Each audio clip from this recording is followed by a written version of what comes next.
पुण्यातील IT hub असलेल्या हिंजवडी परिसरात अंगणवाडीमधील सेविका आणि मदतनीस यांनी तब्बल 20 लहान मुलांना कुलूप लावून अंगणवाडीत कोंडून स्वतः ग्रामपंचायतीच्या एका बैठकीसाठी निघून गेल्याचा गंभीर प्रकार उघड झालाय।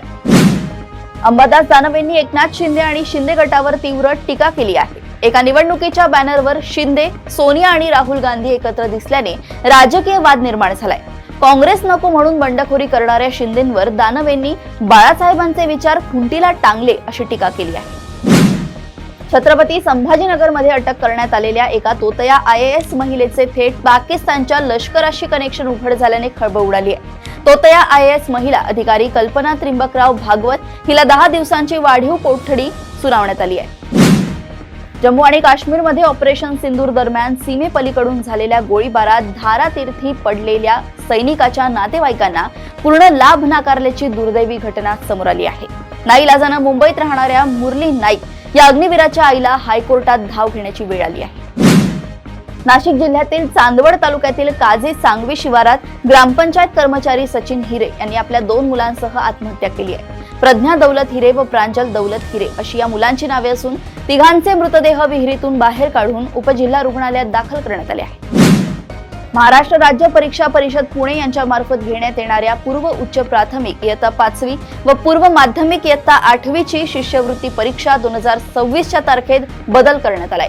आता ही परीक्षा 8 फेब्रुवारी 2026 ऐवजी 22 फेब्रुवारी 2026 रोजी राज्यभर एकाच दिवशी घेण्यात येणार आहे। शरद पवार गटाचे नेते राम खाडे यांच्यावर बुधवारी रात्री अहिल्यानगर बीड जिल्ह्याच्या सीमेलगत मानगाव जवळ रस्त्यावर जीवघेणा हल्ला झाल्याची खळबळजनक घटना समोर आली आहे। 10 ते 15 जणांच्या टोळक्याने त्यांच्यावर धारदार शस्त्रांनी हल्ला केला। राम खाडे यांना गंभीर दुखापत झाली आहे। बॉलिवूड अभिनेत्री शिल्पा शेट्टीनं मुंबई उच्च न्यायालयात याचिका दाखल केली आहे। तिचे बदनामीकारक मॉर्फ केलेले व्हिडिओ आणि छायाचित्र प्रसिद्ध होण्यापासून रोखण्यासाठी हायकोर्टानं तातडीनं निर्देश द्यावेत अशी विनंती शिल्पानं याचिकेद्वारे हायकोर्टात केली आहे। सोलापूर जिल्ह्यातील बार्शी तालुक्यातील शेळगाव येथे गुरुवारी दुपारी अवघ्या 4 वर्षांच्या शिवराज शेरखाने चिमुकल्याचा ट्रॅक्टरसह विहिरीत कोसळून मृत्यू झालाय। लहानगा शिवराज खेळता खेळता उभ्या असलेल्या ट्रॅक्टरवर चढला, त्याच्या हातून चुकून ट्रॅक्टरचा गिअर पडला आणि ट्रॅक्टर सरळ विहिरीत कोसळला। तब्बल 12 तासांनी मुलाचा मृतदेह पाण्यातून बाहेर काढण्यात आलाय। पिंपरी चिंचवड मधील टाकवे बुद्रुक येथील एका खासगी शाळेच्या पटांगणात मंगळवारी सकाळी अघोरी कृत्य केल्याची माहिती सोशल मीडियाच्या माध्यमातून समोर आली आहे। शाळेतील प्रवेशद्वाराजवळ लिंबू, अंडी, कुंकू आणि चुन्याच्या पुड्या टाकून गोलाकार चिन्ह काढल्याचं आढळून आलंय। प्रदेशातील अशाच टॉप 10 बातम्या मी ऐश्वर्या आपल्यापर्यंत घेऊन येत राहील। तोपर्यंत बघत राहा देशोन्नती।